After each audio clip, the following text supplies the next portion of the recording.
You'll notice that the heading for this presentation is facilitating learning. And there are a couple of things that need to be said about that. First of all, I'd like to put it in the context of software project management, mainly because what we hope you will do is not just use these materials as they are when you use them in whatever other environment you're going to use them, but actually to modify them and tailor them according to the needs of the audience that you're going to address with these materials. So then I'd like to take a look at the title, which is Facilitating Learning, and think in terms of what learning actually is when you think about learning in general. And learning is what? From your background, your own ideas about it. Changing behavior. Changing behavior. Again, Hervé, is that how you pronounce your name? Hervé. Hervé. Getting something in my brain and stay here. That's, well, we hope that that's where it stays, right? Any other ideas about it? Internalization of ideas. Internalization, just getting something from the outside and putting it in your brain, and hopefully then modifying your behavior. We could also be talking about what teaching is, because after all, that is what you're doing here, right? Learning how to teach this stuff. Why don't we? What's the difference? Is there a difference between learning and teaching? No? You know, hopefully you learn it before you teach it. Other than that, none? Well, actually, go ahead. Teaching would be the transpiring of the material you want your audience to learn in a manner that they can pick it up and retain it. Correct, yeah. Yeah. The real difference here is that when we're focusing on learning rather than on teaching, what we're focusing on is the people we have in front of us or the people to whom we're delivering instruction. Okay? So rather than making it all teacher-centered, where we focus on what the teacher is going to do, we focus on what the learners are going to be able to do with the information that we give them, or with the models that we give them that they are supposed to turn into reality elsewhere. So the focus changes when we're talking about what learning is, or facilitating learning. We're focusing on the learner, not on ourselves. And of course, that also means that we're putting the responsibility for learning on the learner and not on ourselves. If you think about it, what would that mean for you as an instructor? We take the focus off you. You're not the most important person there anymore as an instructor. The learner is. What does that mean for you? Other than your job. You want them to be important, but you don't want them to take your job away. But instead of, well, if we think about what the teacher usually is, think about college. I just addressed a room full of college professors a couple of weeks ago, and I told them more or less the same things I'm telling you. And I didn't see many happy expressions, because the first thing I said was that the teacher has to stop being the all-knowing expert, because nobody can be an expert anymore. The things are changing too fast, too quickly, everywhere.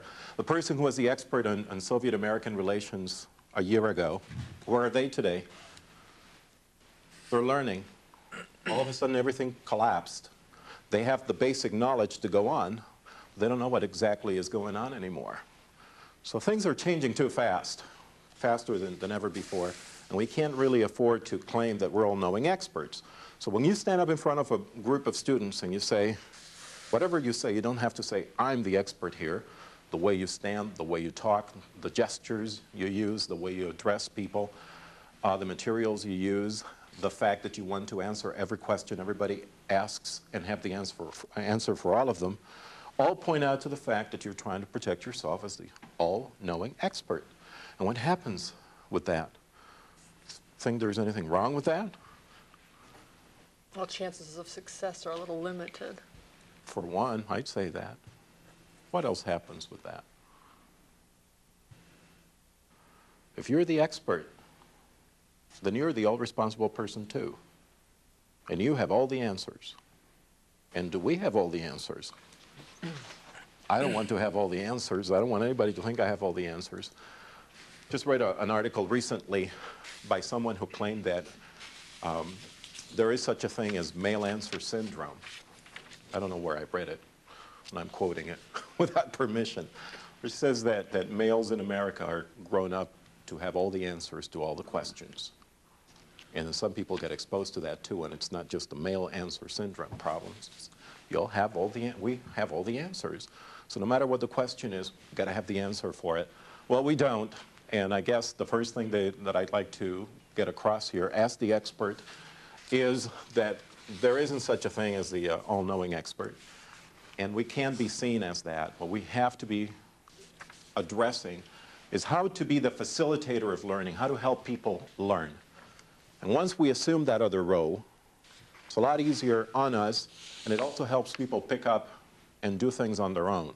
And so we provide the basic assistance and the models that they can follow, and we tell people how to learn instead of just giving them all the information, because we really can't. There's no possible way to give everybody all of the information, even if we wanted to. So we like to look at education, or we'd prefer to look at education as process and content focused on change. Meaning that when we educate, we're talking about a way to learn and a content related to what we're learning. Okay?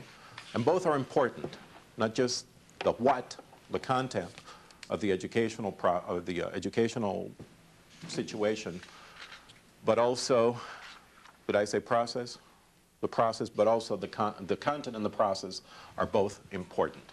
And we'd like to talk about, or we prefer to talk about, 3 different areas when we're talking about that educational process, which is knowledge, skills, and attitude. We educate people in all 3. Sometimes indirectly, and sometimes in spite of ourselves, but we do it. Knowledge refers mostly to cognitive skills, or cognitive information. Memory, for example, things that people have to remember, basic facts.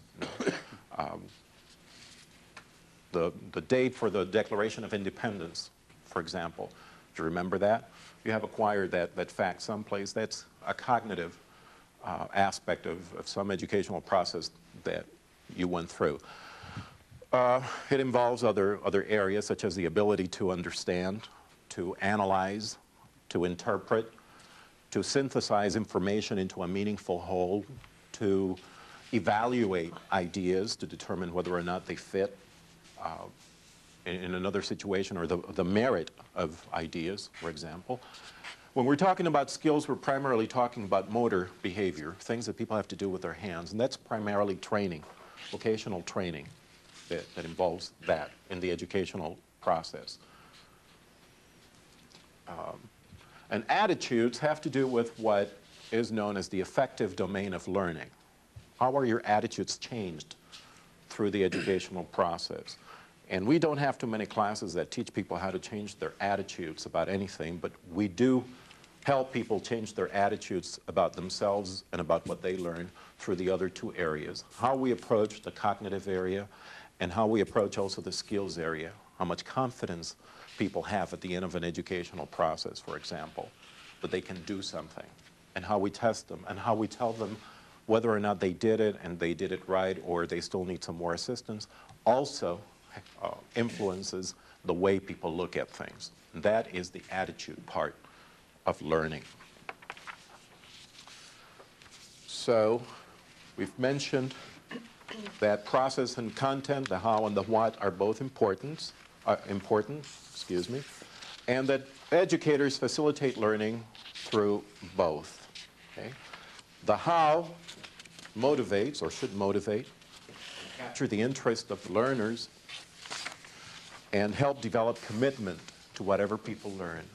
And the what should also educate the people, right? If it's accurate and complete, and it's relevant, and it actually does what we claim it's going to do. That's very important.